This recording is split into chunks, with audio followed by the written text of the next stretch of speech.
Well, hello everyone and good time of day to all of you. This is Grandmaster Alex Yermolinsky and this is my Russian Schoolboy live show. Okay, I just can't help it, I gotta bring this position up on our board.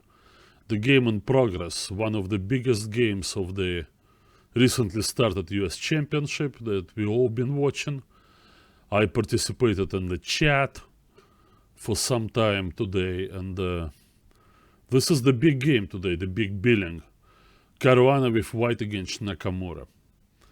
Well, the game itself, if we can go back, and just go through this whole thing, left a bit of a strange impression to me, to be honest, So, well, Caruana chose bishop b5. Now, he played that before.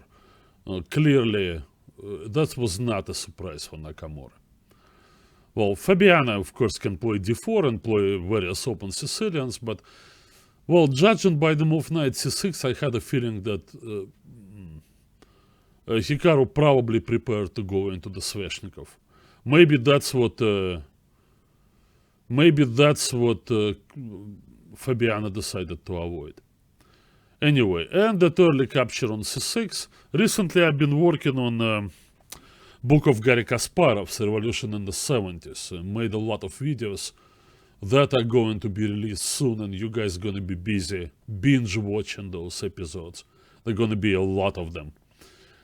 And I haven't really gotten to this part. It's still my future project. Toward the end of the book, Kasparov explains why White gives up the bishop for that knight without waiting for invitation with a6 or whatnot. Well, the idea is to determine the pawn structure immediately, and Nakamura's response b takes c6 is about as popular as the other capture, but now White knows what the deal is. He knows that Black wants to bring his pawn closer to the center, but he has this problem, clearly. Problem with the bishop on c8. That is not developing very easily. So all this has been played, and some people in the chat expressed their surprise with the move knight h6. It's actually the most commonly played move in this position. Yeah. It was played by Peter Svidler some time ago. Maybe it wasn't the first game, but it was the first one that caught my attention. Well, the idea is to avoid getting hit by e5. That's what White is planning to do, move the pawn forward. So the Black knight can find better squares, possibly f5, rather than go to the center. It just seems like, we go to the center, f6 and then d5. But White will continue hitting that knight with pawns. So first comes e5 and then c4. And in the end, what do you do with that knight from d5? Well, as the game continuation showed to us, White will still position his pawns as described, e5 and c4, mainly trying to restrict the Black bishops. And for that purpose, the knight on h6 is in the right place. So this happened, and now f5. Okay, trying to remove the pawn from c4 and then hopefully play d6 and open up that bishop. Now, about the d-pawn, one comment I want to make here, and I think you all will agree with me. Like, moving that pawn 2 squares to d5 will make the c5 pawn look very lonely out there, right? It's sort of more logical to put the pawn on d6, because with the white light square bishop gone from the board, you don't really care for, your open white squares. You have your own bishop to cover that. But the pawn on d6, as we will see later in the game, and this whole pawn chain coming from e7, d6 and c5 does a pretty good job restricting the remaining white's bishop. So this happened, e5, knight f7, there, and then off to that structure. Okay? Probably it wasn't the only plan that Caruana could choose. And now an interesting move was played by Hikaru, d6. So he wants to get rid of the e5 pawn and open up the diagonal for his bishop, and possibly the d file for the pressure against the d3 pawn. Well, the reply of Caruana was logical, and then some of us expressed a concern that maybe the e6 pawn gone too far and maybe rounded up, but it's easier said than done. In the game continuation, we all saw how Nakamura was able to win this pawn, but even then, his bishop on e6 ended up pinned against the pawn on e7. Now knight c3, trade over there, and rook b8. Now this is a remarkable move. It probably went below the radar. And indeed, you know, people say, well, he puts the rook on open file. But two things come to mind. First off, look how Nakamura restricted Caruana's development. It's impossible to play b3 because the knight needs protection. Yet you cannot move the bishop out because then the pawn on b2 falls. One little move like this can set a lot of obstacles on your opponent's path. And now we looked at the move queen takes c6, and there were some computer lines given that black retreats with the bishop on a newly open long diagonal, and then while the white queen comes around eventually to c2, black gets some compensation there, and there was even a line with perpetual check, which I don't know if it was right or wrong. But after long consideration, Fabiano decided not to accept the gift, and the game went this direction, as I expected it to go, honestly. Temporary exchange sacrifice, and black even won a pawn here. And he's aiming to win another pawn. Well, but white always gets activity there, and then particularly in the way the game went, bishop g5 was nice. And now we have the spin. The next move that probably surprised some people was bishop f7, right? Why give up the pawn on e7 when there was a possibility to protect the bishop with the king? Now, so I want to ask your opinion. You were watching this game. Any of you felt that king f7 was stronger than bishop f7? And, well, give your thoughts on this, please. Why didn't Hikaru play that move?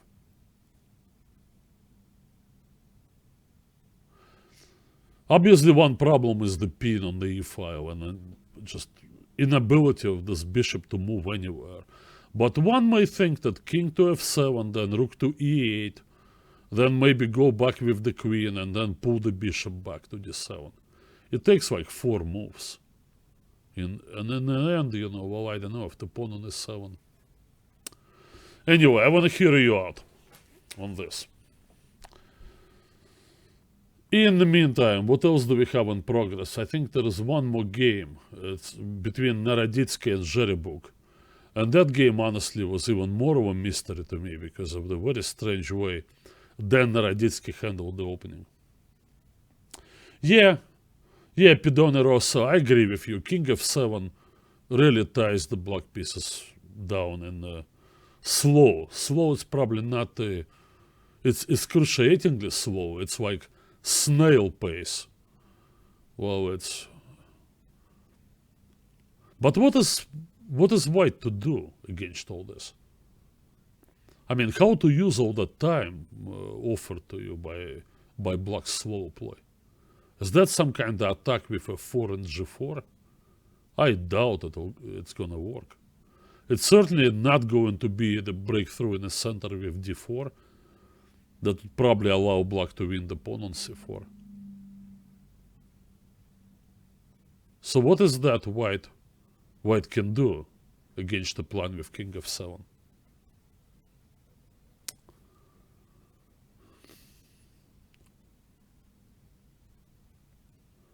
Okay, so the king goes to f7 now. Well, white has time, obviously, but what? I thought I saw a good idea for white. The idea is of trying to infiltrate with the queen. I actually thought white would pull this bishop back to h4 and then at some moment play queen h6. I thought that would be very annoying. Well, granted, the black king then can go back to J8, but then the queen can return to E3. Maybe it's a forced draw this way. How about that, eh? Some kind of a move repetition that is impossible to avoid. Switching to the B file, I don't know. I mean, the B7 square kind of beckons to white rook, but you gotta give that rook some support with the queen. And I don't know, rook B2 and then the queen behind the rook on B1. I'm honestly... No, I think there would be just bishop H4. But, nonetheless, the game continuation doesn't show that Nakamura's choice was entirely safe.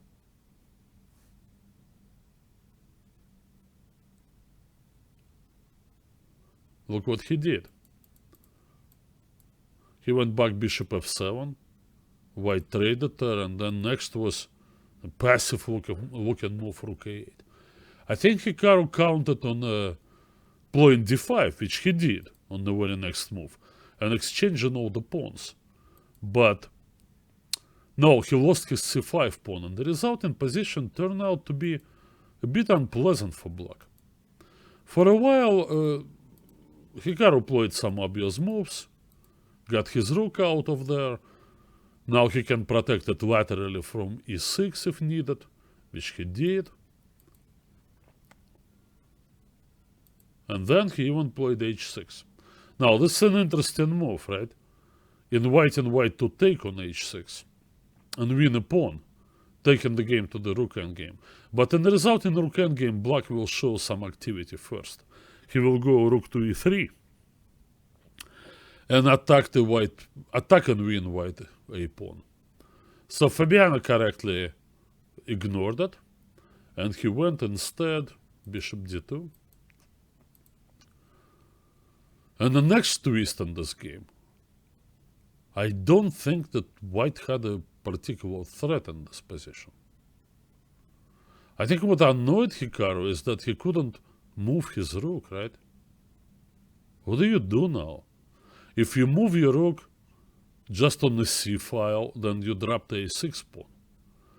But if you attack the bishop, say with rook d6, then after bishop c3, black loses. Either he gets mated on 8 franc with the rook on h8, or if he goes to f8, he will walk into that pin from before.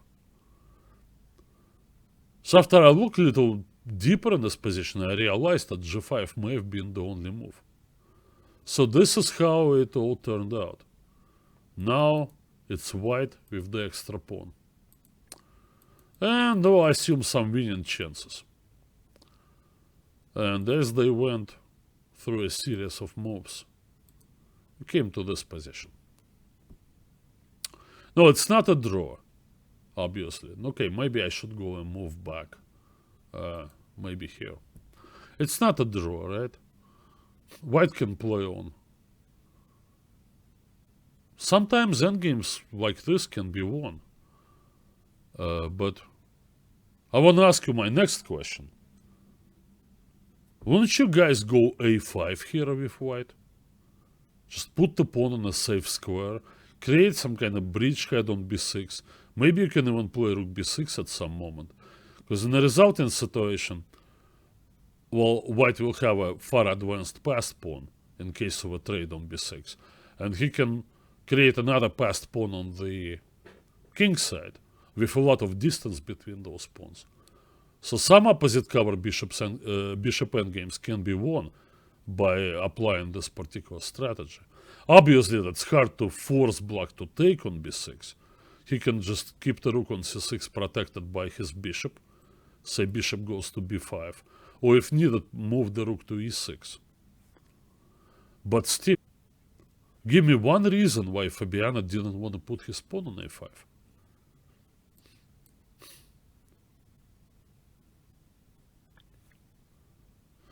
Okay, while you're thinking of on your replies, well, first I tell you, obviously, I'm in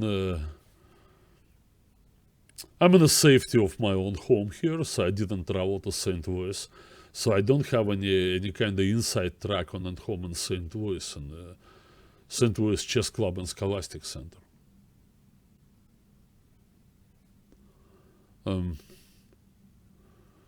I saw the club, I've been there, I saw how it's organized, and great steps made by Rex Sinkfield and his wife and all the people who are involved in the St. Louis Chess Club. Really great strides. And the results we can see, right? So now US, for the first time ever, I think, boasts 3 players in top 10 in the world. And they all look like they're there to stay. So is number 2, Caruana number 3, and, well, Nakamura is not that far behind, is currently number 6. May cross into the 2800 territory again, because he has been there before. And it's not only that, Chess Olympiad was won for the first time in decades. And there is a group of young players coming up. And among them, the first name comes to mind is number 4 seed in this tournament, Jeffrey Shang. So Jeffrey last year not only gained a lot of rating points, most important was his performance at the World Juniors, where he just crushed the opposition. He really made this tournament a no contest. Well, somewhat reminiscent of how Karpov and Kasparov maybe back in the day, showed their superiority in the junior circuit. Yeah, okay, now I have some suggestions here. Possibly he was waiting for the black pawn to move forward so he can attack it later on. That's actually what happened.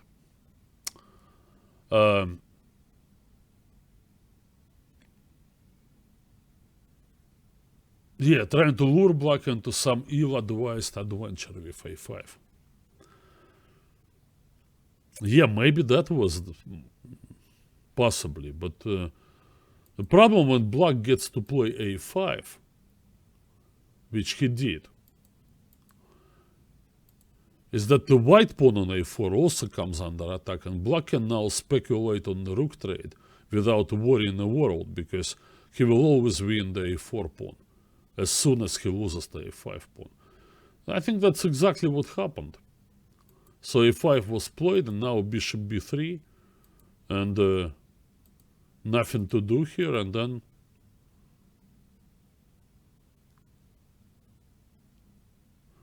came rook c4.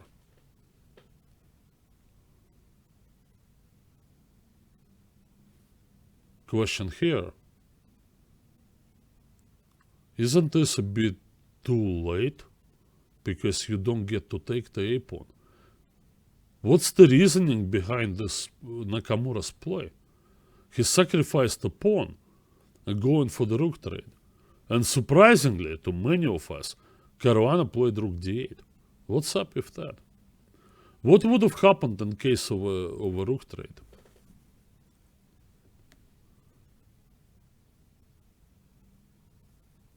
How old is Jeffrey? I think he's only 16. He's going on 17. It's amazing that he faced a competition which was 3 or 4 years older than him. Among those, some pretty strong players. The Russian guy, Artemiev, has long been considered the heir, to Chernyak, similar style of play. And Artemiev, already for a few years, has been over 2650. But in that tournament, no, he was far behind Jeffrey. Now it looks suicidal, but there is one thing here. Look at that square where I just moved my mouse. A8. Promotion square, right?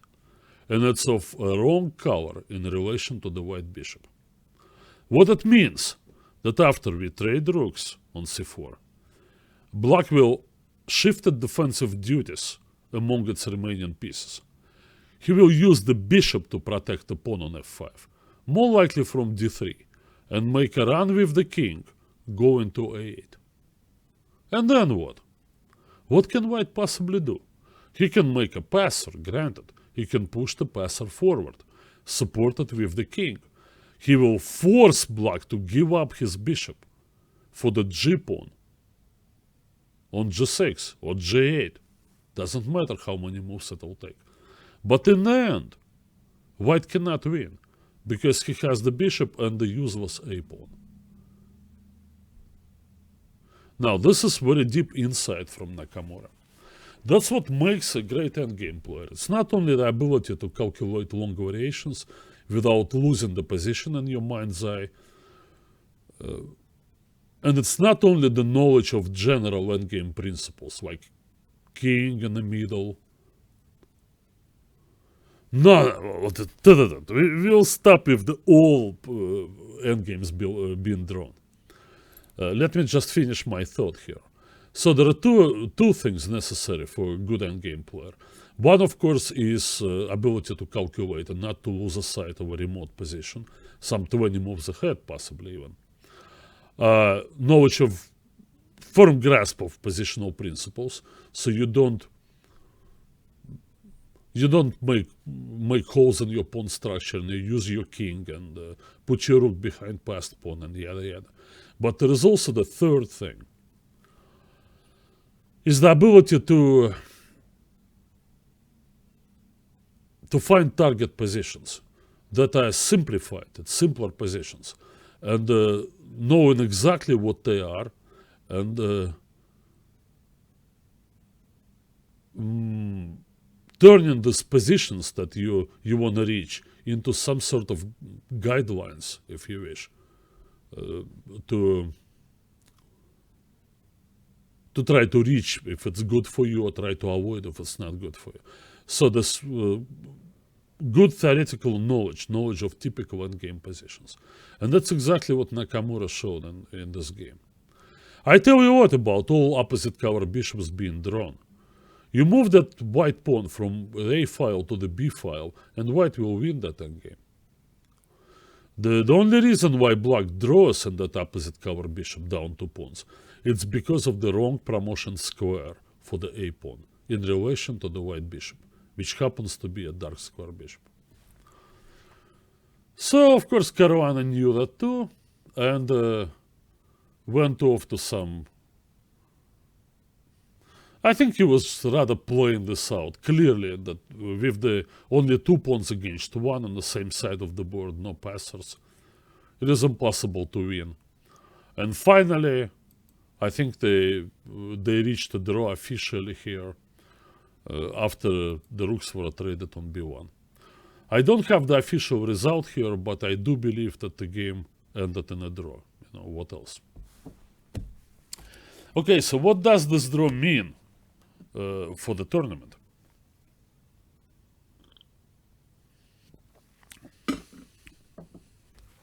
Caruana didn't win his opening round game, but he had the black pieces against Sam Shankland, who's obviously one of the better players in this tournament, among the others, aside of the big three. And always well prepared and played a nice controlled game. He actually repeated this performance today against Wesley So. So, I know how to put it, but a solid start for Sam Shankland. 2 draws, although both with white, against high-rated players. So I don't think Caruana should be very upset with not beating Shankland with black. But I think what he was upset about is the quality of his play. It seemed like he was a little nervous and not sure what to do. He didn't really have a good game plan. And that nervousness actually led him into I would say, a difficult position. This is where we're gonna start. We're gonna go to this game. Shankland, white versus Caruana. Sorry, I have to adjust the size of the board so you guys can see the... up.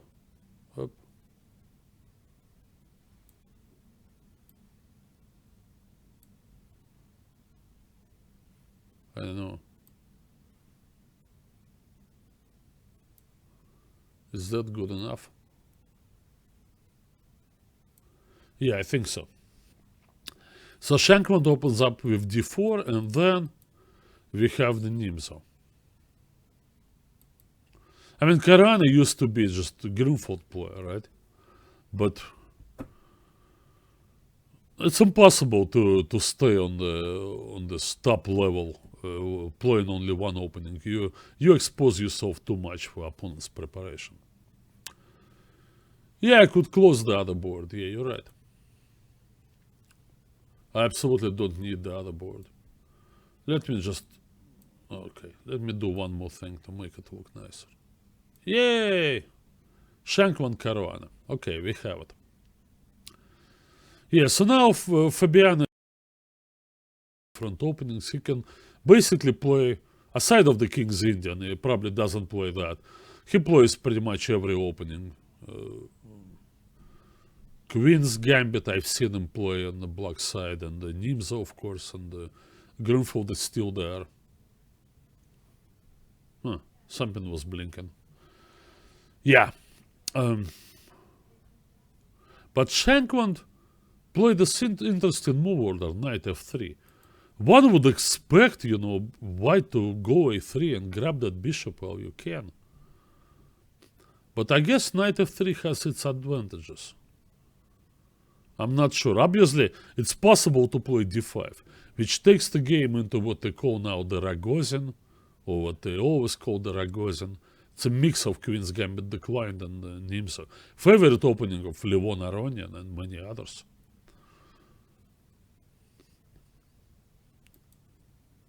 But d6. Alright, well, I used to play this move.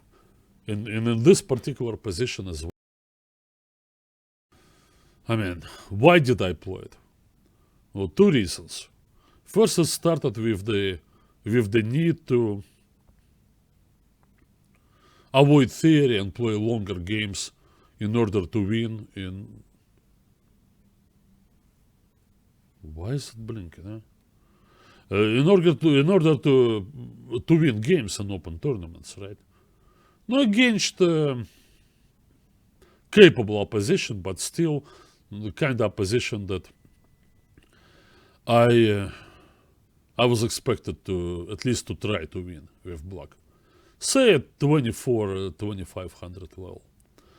And that's where majority of my opponents were, when I played this. Bolga Indian is a similar opening. So black basically ready to give up his dark square bishop for a knight, and then set up the pawns on dark squares, hoping to provoke white into closing the center and then some kind of a long battle.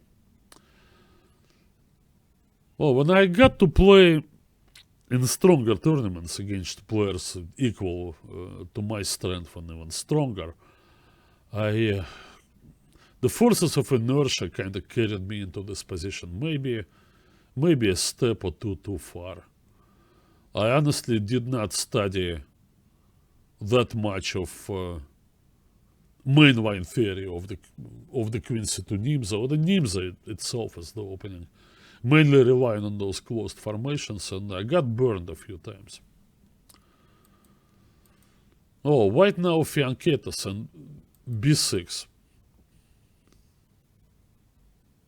No, what I would do, I would play knight c6. And then often bishop d2 was played, and I would go queen e7 and then push e5. Oh, b6 is more of a Queen's Indian formation.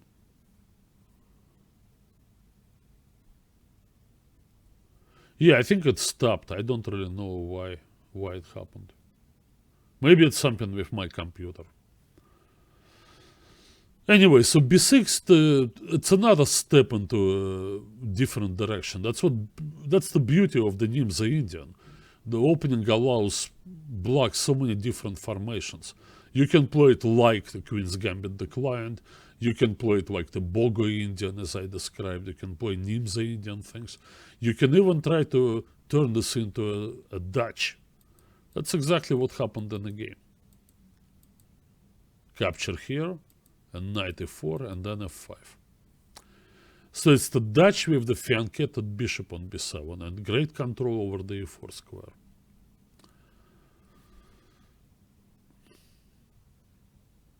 There were times, maybe back in the early days of development of such positions, maybe the 1930s. Alekhin used to play this a lot with black.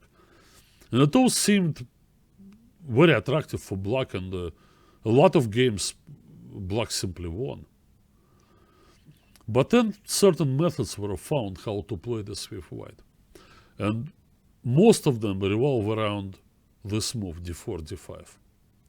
I don't know who the credit should go to. I saw some games even before World War II played by Paul Keres on the white side of this. Different situations, not necessarily with the fianchetted white bishop, but it's always d5 to cut across the diagonal. And sometimes white even offers this pawn as sacrifice. And Shankland's move, rook d1, it exactly indicates his desire to play d5. And I think that's a critical moment of the game, because black has to choose his plan. Knowing that white wants to play d5, he has to figure out what to do.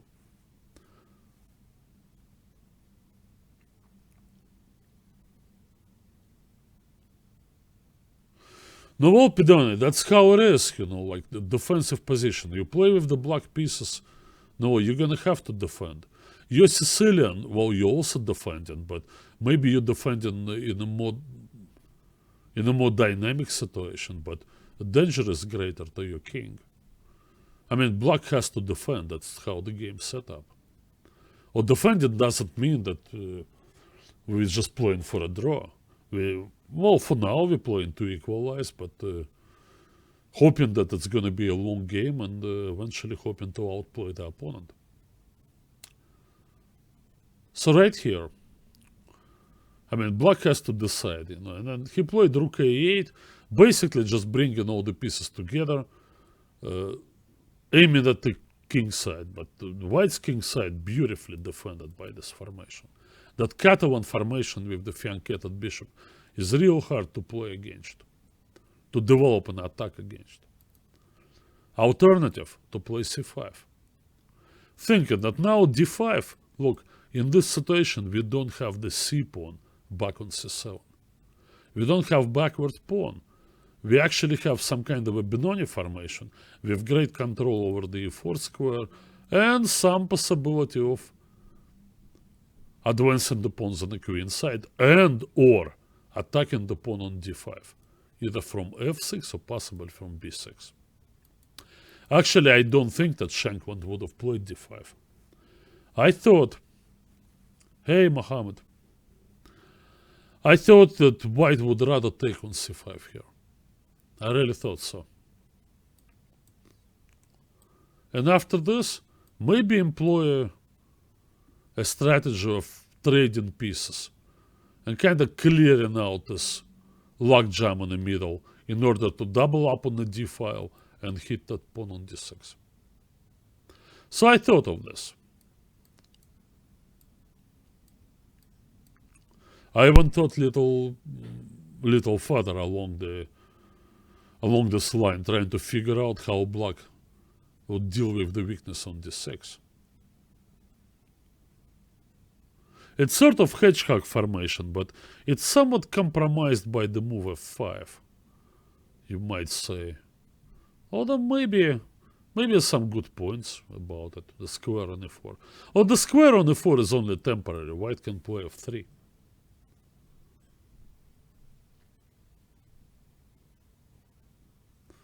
I was thinking that black would have no other plan but to put the pawn on e5, trying to restrict that bishop on the long diagonal. But then the pressure comes against d6. What if black would be then forced? Rook f6. Yeah, rook f6 maybe. But what if eventually black is forced to bring the knight back to d7? He can probably hold it. Even so. Well, white would probably play b4. So I'm thinking rook f6, b4. You bring the knight over there. Then the knight may may circle around, coming back to f7. It doesn't look so bad, you know what? I think Caruana could have played that.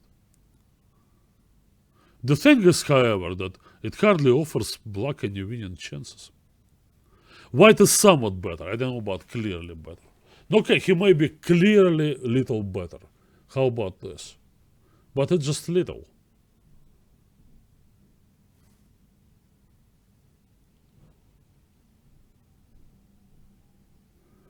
Oh, Nakamura confirms that he didn't trust king f7. Yeah, I understand. No, he had to defend, and he would still be defending if Caruana moved his pawn to a5. I think allowing black to play a5 was an oversight on part of Fabiano returning to that game, because he probably didn't expect to see what Hikaru did, which is sacrificing the a-pawn for a rook trade. With that draw down 2 pawns on opposite cover bishop endgame in mind. I think if Fabiano realized that, he probably would have gone a5. And then the game would still be in progress. Okay, so Fabiano doesn't play this, and he plays that. Oh, another question. How do you guys feel about e5? I mean, that's the pawn structure that black wants, right? In many Bogo Indian positions. What's the deal here? Why not play e5? Do you see any particular problem with f5? If so, Alexei, that's the question to you. What's the problem with e5? Caruana didn't play e5. What is it? Yeah, well, in that line, Pedona, I agree. But there's so few pieces left on the board. Can you realistically hope for an attack on the white king? With trading everything. I think that at this situation, at that stage of the game, Fabiano was still not sure himself if he was just playing to equalize, or if he wanted to keep more life in the position, more pieces on the board, hoping to beat his lower rated opponent. Shankland is 2660. Still, relatively speaking, lower rated. e6 is weak. Yeah, if the white knight can get there. The knight on e4 may run out of squares.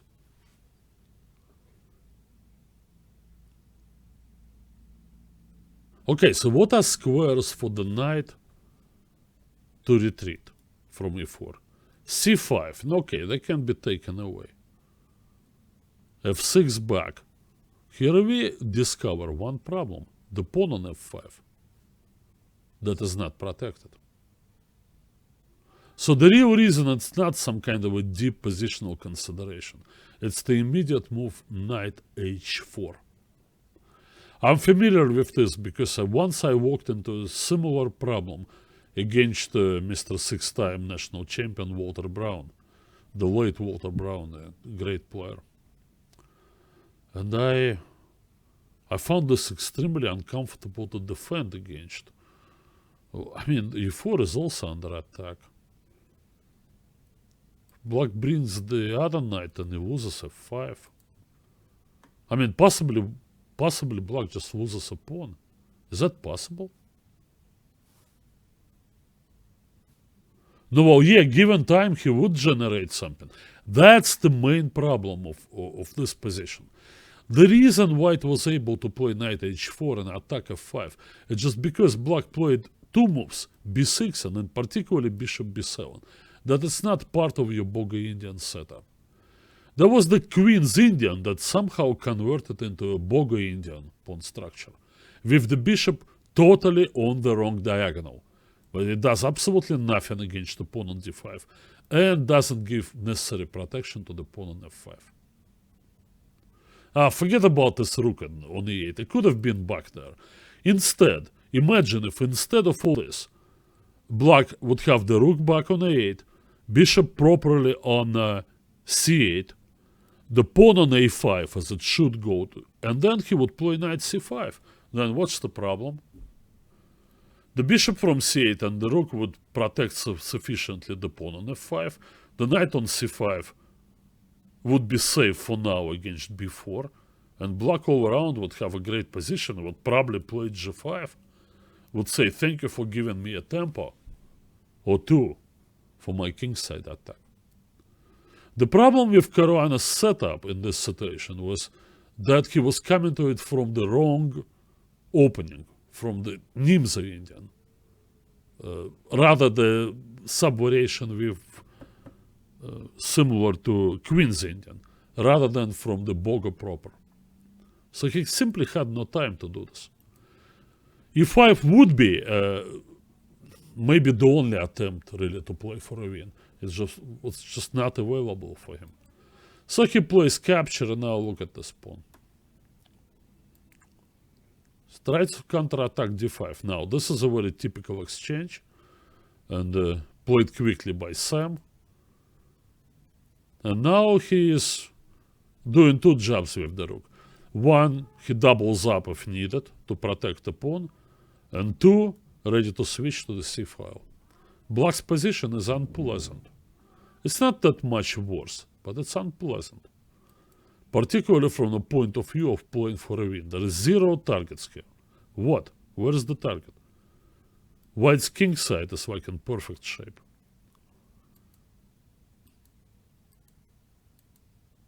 And then g5.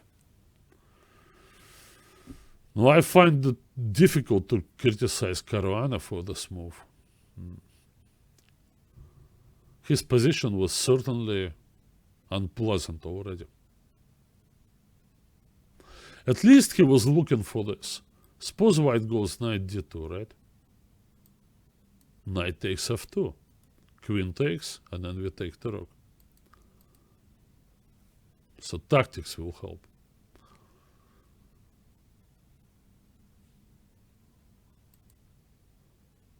So Sam went back with the rook. Now the bishop returns. I don't know exactly what the threat against the d5 pawn was. It's probably not knight f6 because of the pawn on f5. But Sam returned with the rook, smart strategy, with the silent draw offer. And Caruana just didn't take it, he played h5. No, that's too much. There it goes. Well, granted, black has extra pawn, but look at white's beautiful position. What more do you want, right? Your fianchetted bishop will come into play, your knight on d4, ideal blockading square, your rook on the 7th, and a collection of black's pawn weaknesses. I know it's Caruana, but I really thought that white was going to win this game.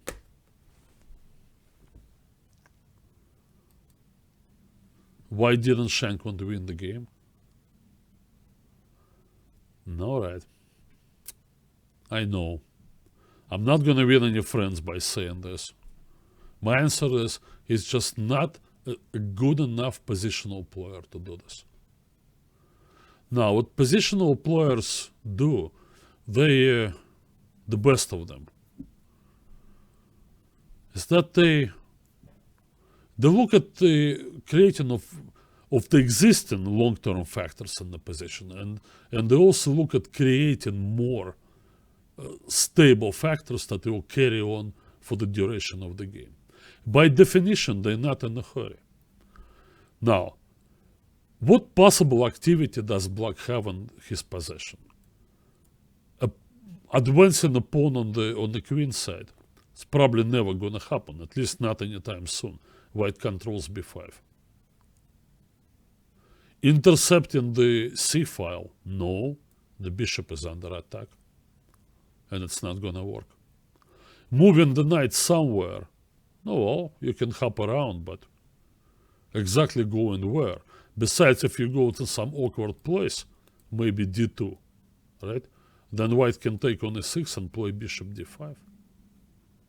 So white has all the time in the world to improve his position the way Capablanca did in such endgames, and Karpov, and many other great players.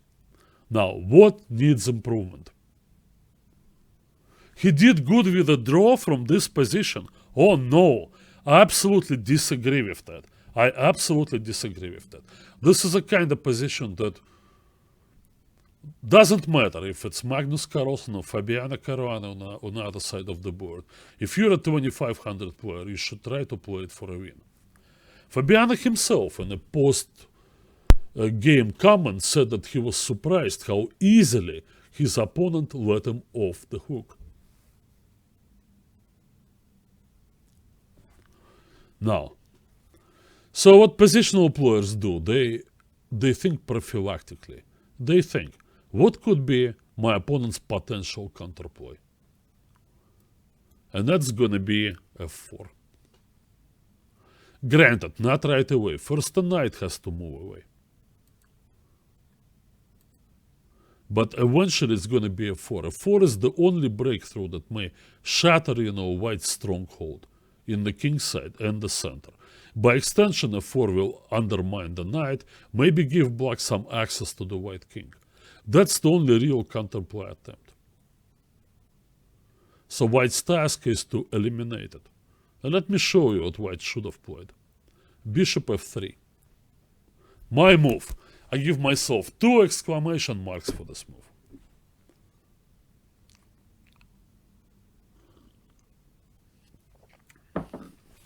What do I want? I want a pawn on h5. But moreover, I want a square. I attack the rook goes away, I win the bishop. I win the game. So what are you guys gonna do in reply to my move bishop f3? Huh? I wanna hear you out. And I guess I know the answer already. You guys gonna go...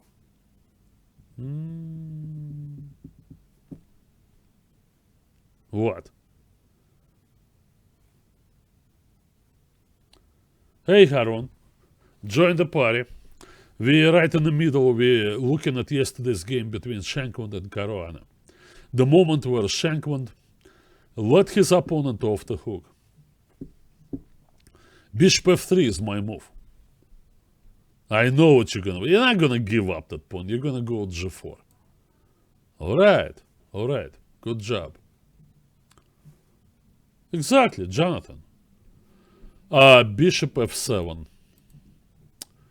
Well, the problem with bishop f7 in reply to bishop f3 is the following possibility. Now, that's one pawn, right, that goes. It's actually not guaranteed, but... No, well, white is up a pawn. Now it's up to black to generate enough counterplay with on the queen side, with the b pawn. Maybe he can do this, maybe not. He cannot yet go b5 on account of f3 followed by knight takes this pawn. Moving the king this way means, you know what it means? Means moving the king farther away from the h-pawn. White should be ecstatic with his chances here in this endgame. A knight endgame up a pawn with the secure square in the middle? No, I don't think so. I don't think bishop f7 would have been played. Not to mention that you also given up f5. No, g4 would be played. Now I can go to e2. Similar thing what Shankland did in the game, but only after black was forced to play g4. And he would have no counterplay. Now let's look at the game. I know, obvious move, threat he wants to take and play bishop c4. King f8. Defending. Now rook b7, he wants the pawn. And there it comes. f4. Already here, when I saw this move, I realized that Fabiano is not going to lose this game. Either black is going to open the e-file, or he's going to be able to take on e3 and leave white with a weak pawn on e3. In the meantime, all white does, it just evens the count by taking that pawn on b6. And not much beyond that. The game played out to a draw. Another nice move. Very nice move, bishop d5. Not moving the rook to e7, but rather counter-attacking that rook. Well, good play is expected from Caruana. And now, annihilation. Draw grid. Next is going to be rook takes, then white will grab that pawn, and black will trade, and anyway. Nothing left to play with.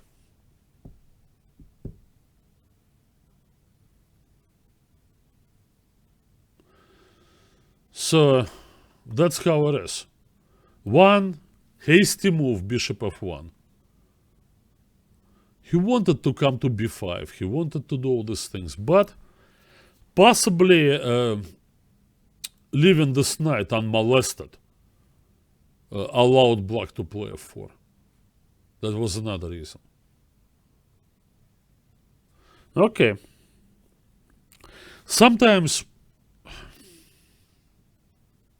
we sit there and wonder, what makes one player better than another? I mean, knowledge of opening theory. No, it was the case with Kasparov. But do the best players of today necessarily much better in the openings than their opposition? I wouldn't say so. They play wider variety of openings because they want to sidestep opponent's preparation. That is true. But they don't seem to be much interested in long, forcing theoretical variations, like the poison pawn of yesteryear and things like this.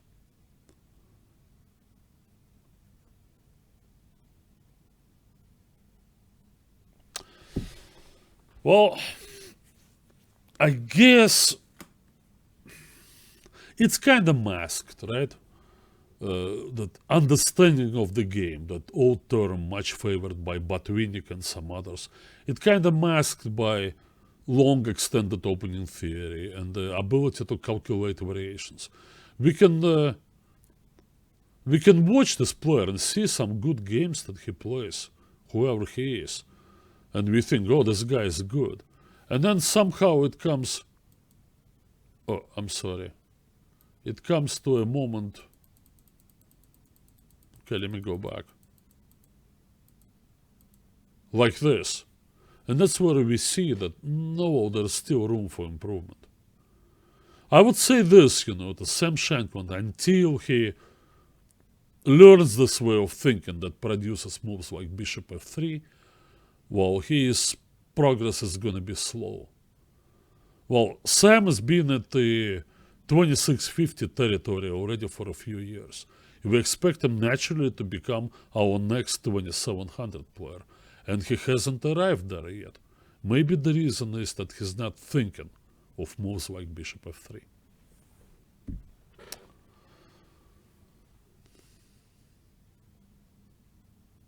No, I have not analyzed Wesley's game yet, and we're about to do it. Not today's game, by the way. So yesterday's game. Of today's rounds, I'm not sure. Do we still have that game in progress? Oh, what turnarounds? Who's playing for a win now? Maybe nobody. Maybe this is gonna end in perpetual check. Oh, this was a crazy game. It's today's game between Naroditsky and Zheribuk. Speaking of crazy,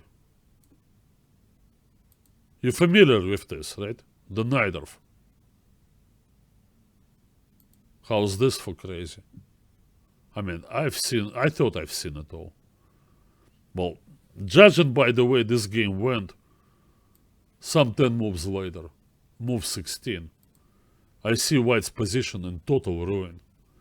His king is in the middle, his pawns are out of whack, his rook on a5, I don't know what's doing over there. I mean, White's lost here. Only somewhat unconvincing game by Zheribuk allowed Naroditsky to stay in the game. No, well, for Yaro, it's his first US championship. And he is obviously, no, understandably, a little nervous. And he had a great chance to win today, but I don't think he will. And as for Dan Naroditsky, Dan is... he hasn't played a whole lot, right? I mean, he's in Stanford. I mean, he spends a lot of time studying and only plays chess occasionally. And I'm sure he's glad to have this invitation, but I'm not sure he's in his best form. No, we shouldn't freak out over queen endgames. Like in this position, as long as the opponent king is open, you know you're always gonna have a lot of checks. That's why I don't see black taking on b2 here. I think he's gonna finish the game with perpetual check. Anyway, forget about this, guys. Let's go to yesterday's game. Wesley So versus Shabalov. This game ended quickly. I think it only went 25 moves. I'm a little sad reporting on this game because Alex Shabalov is my long-time close friend, and we talk often, practically every day. And I was trying to lift his spirits somehow. He knew that he was going to have a tough tournament. Well, Shabalov's been a great player in the American Open tournaments for 25 years already, but he's turning 50 this year. And despite him being in pretty decent physical shape, obviously we see some signs of slowing down a little bit. Slowing down even in terms of speed of his play. Like if you look at today's game, he lost to Anishuk. That was purely because of time travel. He actually had advantage throughout most of the game and totally lost his way after move 30 or something. When he got low on time, he just totally disintegrated. But he didn't even get in time trouble against Wesley So. Things about this game. First of all, Wesley, number 2 in the world, right? Young player, he's still only what? 23 years old, right? Is that how?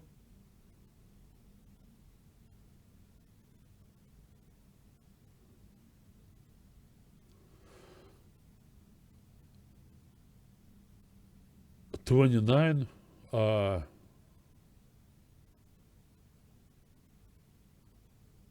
Who used to have rock star blonde hair? Naroditsky? You guys have to enlighten me. Well, okay, anyway, I'll follow your chat a little bit. Anyway, about Wesley, right? So one would think, a guy, young guy, only 23 years old, and number 2 in the world, winning tournaments and tournaments against best players. One great result after another. Why would they care at all, what he's gonna play against some old, washed up, guy like Shabalov? Not Wesley. He takes every game and preparation very seriously. And sometimes it's not really visible because, like many players of his generation, like Magnus Carlsen himself, Wesley is no big fan of long opening variations. But he knows what Shabalov does best. Shabalov's main opening has always been the semi-Slav. And what semi-Slav means, it means war. It means the Botvinnik variation.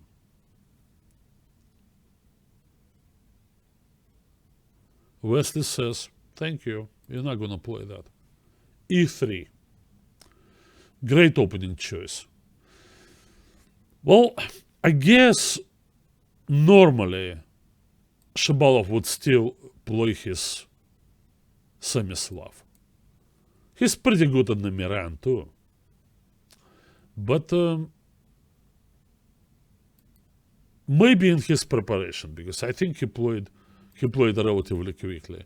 He decided against it and decided to move the bishop outside the pawn chain, which is the drawback of the move e3.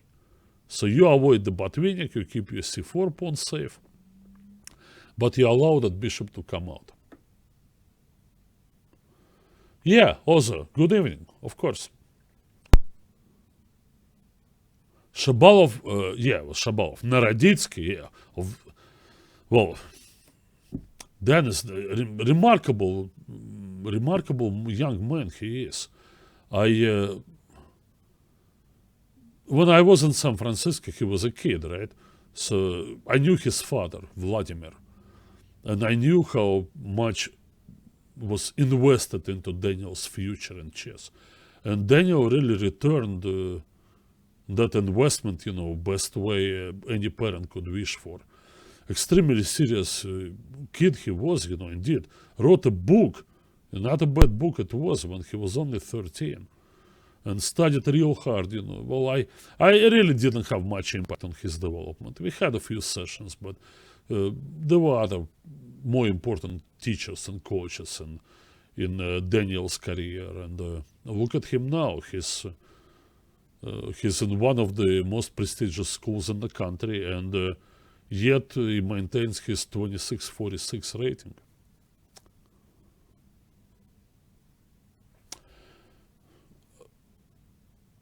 Ruben Fine, Chess the Easy Way. No, I have not read that book. So anyway, this bishop g4. Maybe it's, theoretically speaking, maybe it's a better move than e6. At least it's equal choice. I'm just not sure it fits Shabalov's style. What happened there? And besides, the bishop usually goes to h5, but they got to the same position anyway. And when I'm looking at this position, well, I notice one thing, that the absence of the bad bishop from c8 should be a good thing for black, right? Yes and no.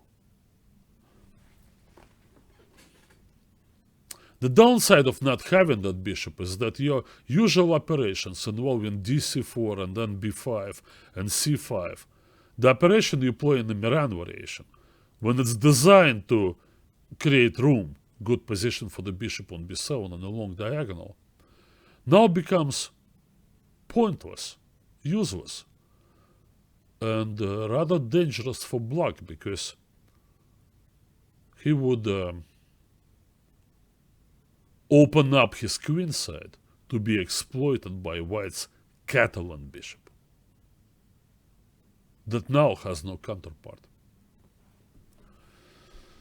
Well, this position is being played as we speak, Well, it's entirely possible that today in various tournaments that take place all over the world, this position occurred, and more likely in games between good players. So I'm far from criticizing this position. No, black can play it, but it takes a different way of playing it from what Shabalov usually plays in Semislav. Do chess players never work in the morning? Well, I don't know. You mean like day job? No, well, some of them do. Some grandmasters have day jobs. I will mention Alex Fishbane in the United States. He always had a day job. I had day jobs, but no, right now, hey, I'm since I left San Francisco where I was working at the chess club, the Mechanics Institute, I made a point of not seeking any position anywhere. Well, I'm basically freelancing here, and the Internet Chess Club is one of my favorite places. And some of you saw my chess-based reports, No, life's good for me. But even the chess work, even it kind of like what I have, working on chess for myself, right? Independent contractor or whatever it is. It's still different from just being a chess player. Yeah, chess players, as a rule, they sleep till 2 o'clock in the afternoon. Because chess games, they usually take place late at night, and then you two wind up after the game to go to sleep. So often there is some post-game talk or hanging out, and maybe some late dinner, drinks, whatnot. So not going to bed until like 4 or 5 in the morning, it's fairly common for chess players. Harder to do in American tournaments because you have to be up at 10 to play 2 games a day schedule. No, yeah, lack of sleep was the main thing that troubled me and still troubles me during our tournaments in the US.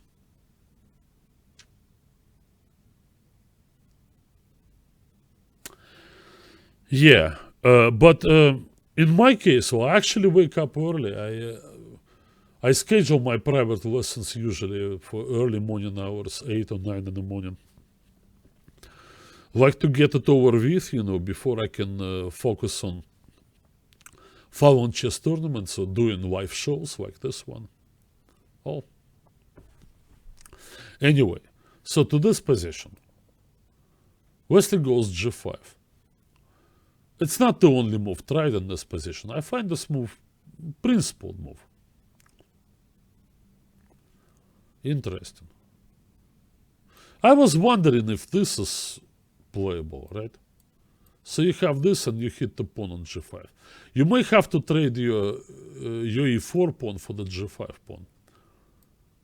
The white can play this, but then you have the check from before.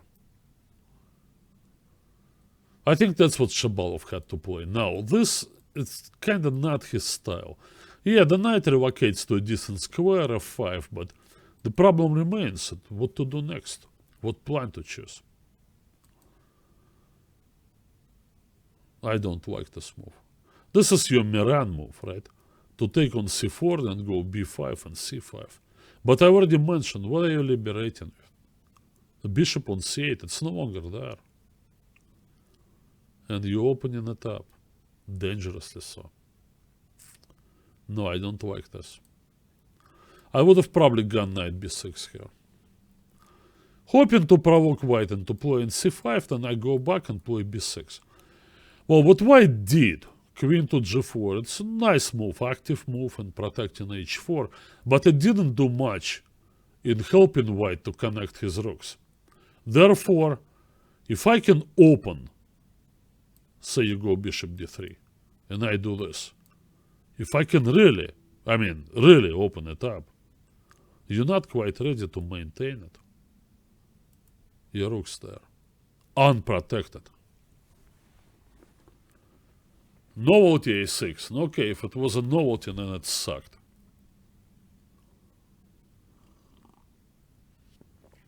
Yeah, white can contemplate e4. And they often try to do this, but in this situation, the way Wesley created this position, the pawn on d4 is hanging. So it's going to take him quite a bit of time before he plays e4, because in reply there is knight takes d4. a6 I hate.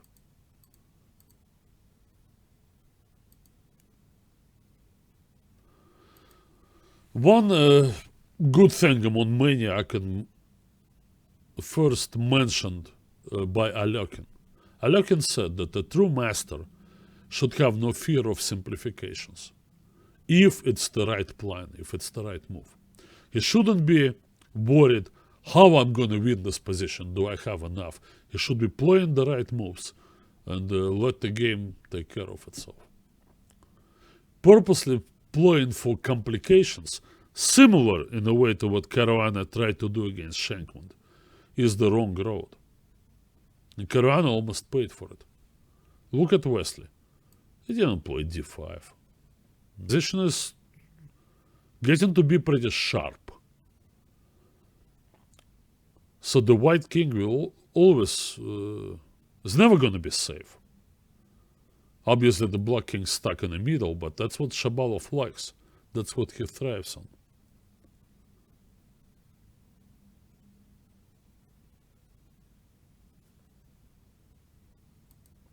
Instead, capture. So he's not intimidated with having to play these symmetrical central positions. He knows his advantages, and what are those? First question to you guys. Is black going to castle on the next move? Just pulls his bishop back to e2. It's remarkable, right? From the active position, hitting e6, without any particular need. Wesley pulls the bishop back to e2. Question. What happens with black castles?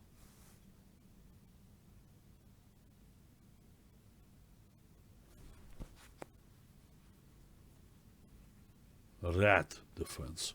Ooh. King's Indian attack. Love that. But answer my question. Is it safe to h5? Yeah, of course. Naturally. That means that despite his good-looking development, black actually has a permanent problem with his king. Because when he castles, h5 most likely will signal the end of the game. How can you play the position with two open files in the center if your rooks are not connected? It's not only the rook on h8. Very deep insight from Wesley saw. So bishop back there, queen b6. It's probably an unfortunate move, but it was real hard to come up with anything constructive. Look at this now. Well, Shabalov told me, he said, totally missed bishop a5.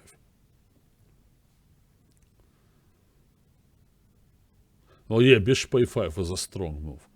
Now we can see the c7 square. And in reply to b6, there is this possibility. And now everything comes together. Rook to d1, hitting the queen. White's fully mobilized. Black is not because of the king in the middle. So he played knight e5 and moved the knight to c6, but that didn't do much for the b6 square. That's the only tactical shot, rook takes h4, that Shabalov was able to land. Only one tactical blow, and well, Wesley just brushes it off, f4. Now the black rook, strangely, finds itself out of play. It's just totally offside.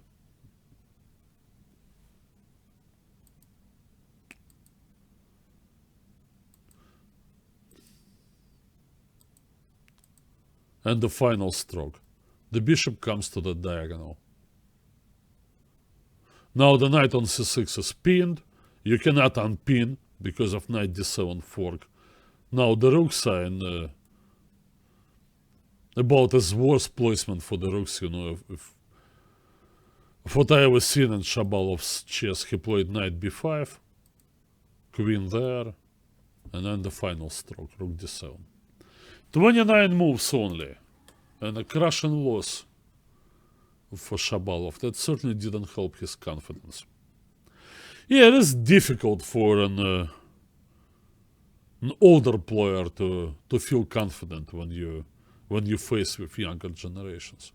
Somehow that experience, that to say, oh, you have decades of experience, you know, you should be getting better in chess like wine. No, you're not.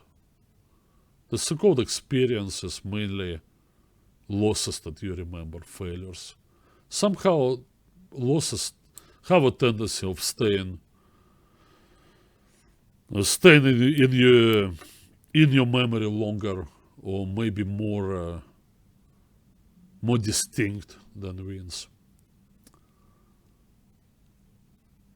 Yeah, I guess, you know, if an older player could overcome confidence crisis, maybe he could still compete, but it's hard to do. So far, you know, well, I don't like what I'm seeing in Shabalov's play, and I'm sure he doesn't like it. 2 losses in the first 2 rounds. But to go into Wesley saw, that's exactly how he plays now. He just plays the right moves. And everything comes naturally to him, and he doesn't let the tournament situation, who his opponent is, to bother him and interfere with his thinking. Now, this is a great feeling, but it's also a fleeting feeling. Will it last? Remains to be seen. Right now, Wesley indeed plays like he is number 2 in the world. Okay. What else do you want to see? Let's talk about the ladies.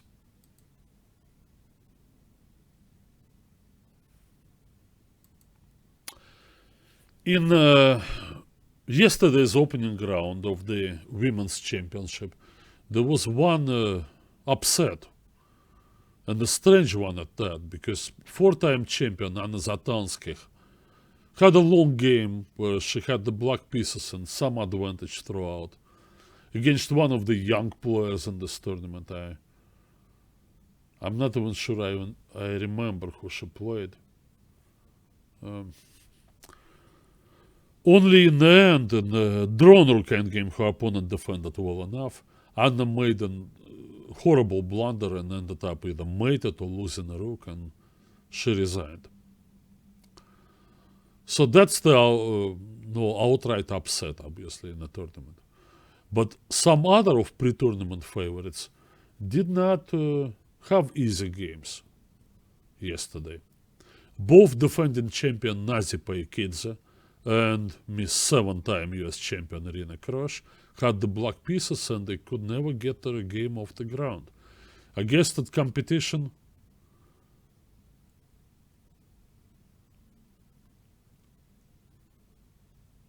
early H5 and F5. Yeah, that was actually remarkable. Yeah, but I want to talk about the ladies. I got the game Tatev Abrahamin versus Apurva Virkud on the board already. Let's look at this game. I think that was interesting. So anyway, Paikidze and Crush, they didn't manage to win with black, and honestly, they were nowhere near winning. And but that's okay. It's a long tournament, 11 rounds, and you have to be patient. And I see that both of them won today, both Irina and Nazi. But the player who was able to take the lead, yesterday was Tatev Abrahamin. Tatev's been one of the best female players in the United States already for 10 years. She came pretty close to winning the US Championship quite a few times, particularly last year when she was leading the tournament only to have a last round surprising loss to one of the low-rated players that allowed Nazi Paikidze to win the tournament on the strength of her upset victory over Irina Crush.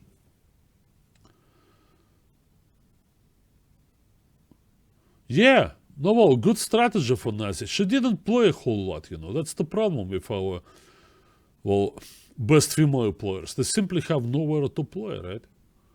I mean, what do you expect them to do? To go to a Gochberg tournament? They don't. Bill Gochberg doesn't even honor international titles for women.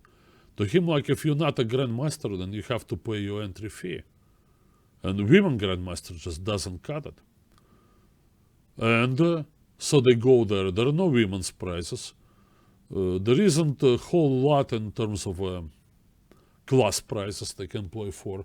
So the whole thing is pretty much a money-losing affair.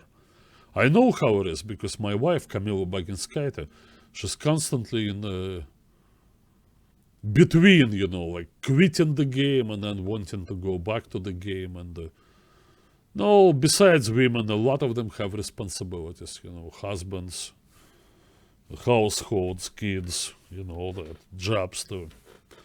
So it's hard, So for Nazi, who didn't play a whole lot since her victorious championship last year, it was important to play herself slowly and play in shape. And she had a good victory against some of the better players in this tournament. He beat Katerina Nemtsova today with black. But anyway, back to Tatev. So Tatev, we expect her to finally win the US Championship. I hope maybe this is the year for her. She has a very attractive attacking style.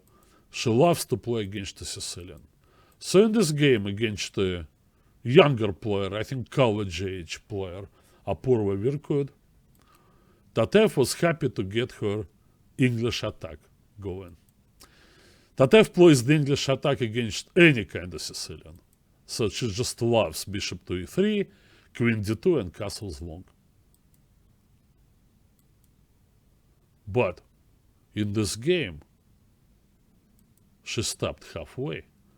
She didn't castle long, which is a known move in this position, but she played the alternative a4, which I believe was introduced by Walter Brown. Walter he was in remission then, and he wanted to get back and play more chess tournaments. And he did tremendous work considering his, still recovering from illness condition. He switched to e4, which he hadn't played in 25 years, since he was a young player. And one of his contributions, not all women have kids. I said some of them. Not all women have jobs, right? Not all women play chess. Whatever.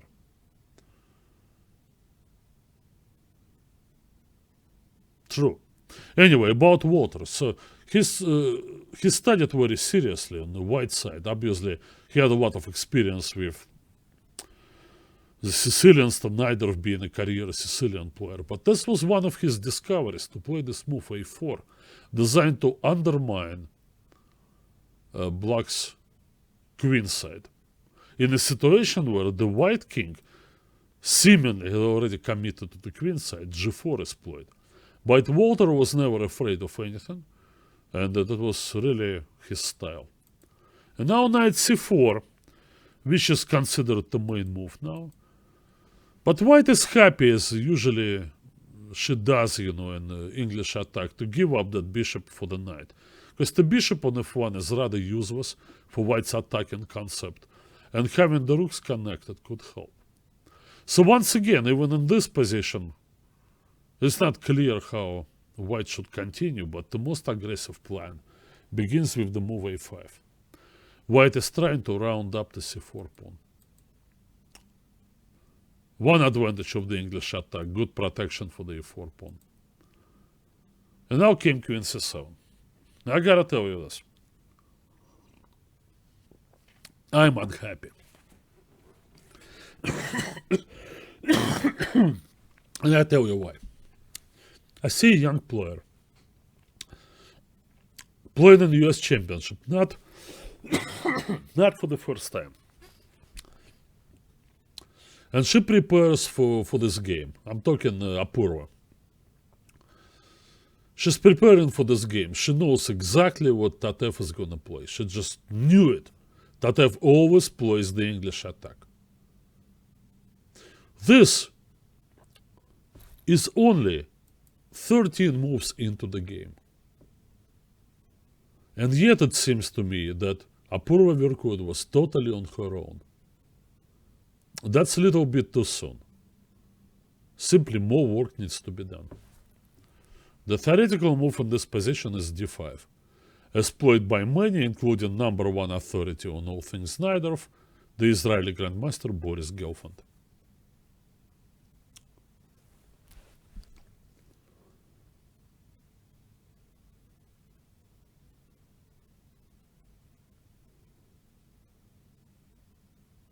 Is that true that outside the playing hall a bunch of Pi Kids of fans have problem with the police because they wore a t-shirt with "I support Nazi" on it?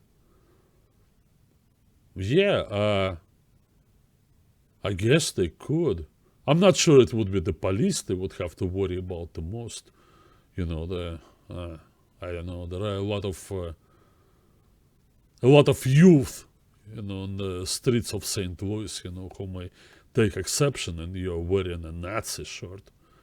But anyway, yeah, you have to be careful. But hey, it's not her fault. She was born with this name, always pronounced Nazi in her language, so it just, I don't know.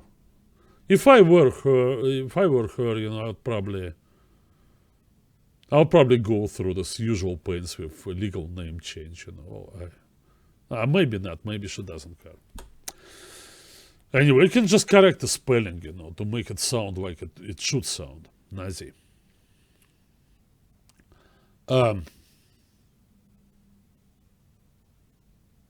Yeah, d5. So d5 wasn't played. I'm sure Tatev was prepared to see it. There are different continuations here, and white can fight for the initiative, but d5 is the main move. Instead, see, queen c7, it's a standard Sicilian move, but in this case, it only helps to save this pawn for a short time, because now white brings up the rook. And now if white gets to capture on c4, that's going to be with great gain of time.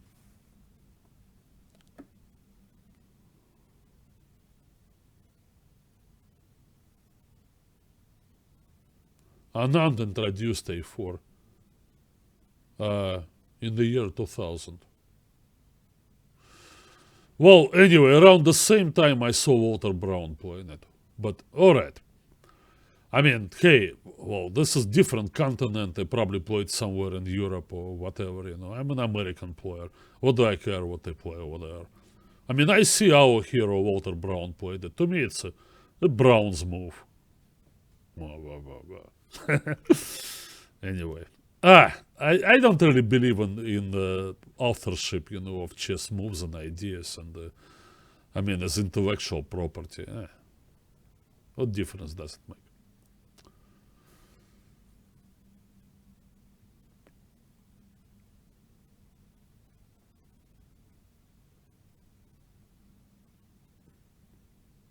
Wow. Okay. So, like it or not, she had to go d5. Clearly, she couldn't give up this pawn. Now g5.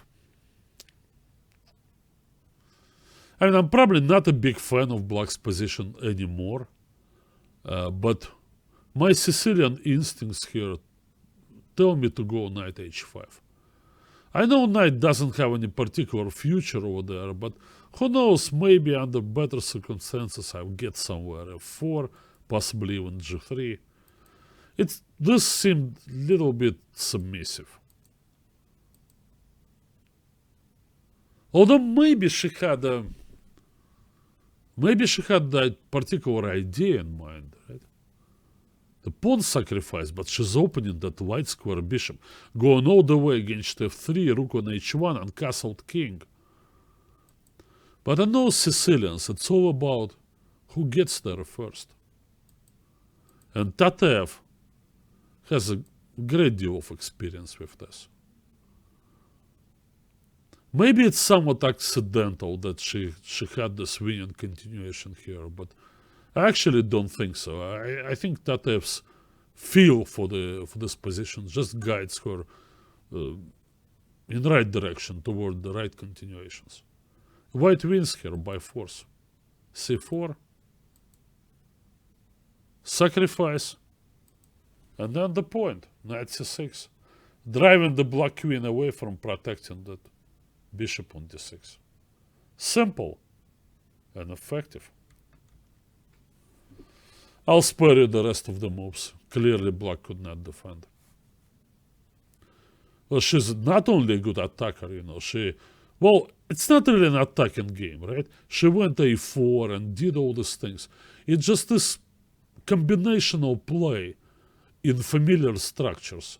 That's what Tatev is really good at. And playing against the Sicilian, as I said, that's her favorite. For the young Virkud, Apurva Virkud, that's something to learn from. First of all, you probably have no business entering variations like this against an experienced player without better opening preparation. You simply cannot be on your own at move 13 and expect to do well. Alright, so I'm looking at today's results. Today, Abrahamian had the black pieces against Carissa Ip, who's one of the most talented young players here. And she had to allow the perpetual check. So her game was drawn. Therefore, she was scored by both Paikidze and Crush. While Zatonsky made up for her debacle yesterday by defeating one of the lowest rated players, Nguyen, with white pieces. So Anna is back at 50%. So that's what we're going to be looking at tomorrow. Well, I will remind you that in both tournaments that I played next to each other the men's championship. All right, don't make me say the overall championship. I know that the women could play there if they qualified. But no, well, since they didn't, I'll call it men's championship. And women's championship. Yeah, they're gonna play 5 rounds before they get a day off on Monday. Now, I will come back next week, Thursday, at the usual time, 6 p.m. ICC time, which is Eastern Standard Time, with my next report on the US Championship. The tournament will be winding down already. I think that's going to be around 9 maybe, or something like this. Anyway, by that time we will probably know more about where players stand. Right now we just started, and you can check leaderboard, of course, and most importantly, stay with the tournament, follow the games, and well, I'll see you again tomorrow, but no, I'll be just one of the spectators, just like you are. Thank you so much for listening to me. This was Grandmaster Alex Yermolinsky, and this is Russian Schoolboy Live. All the... No, I don't know how it's connected. Maybe it became my moniker. I don't know. Russian Schoolboy. People call me Uncle Yermo. Well, whatever you call me, I'm just happy to be here with you guys. Thank you. Have a good one.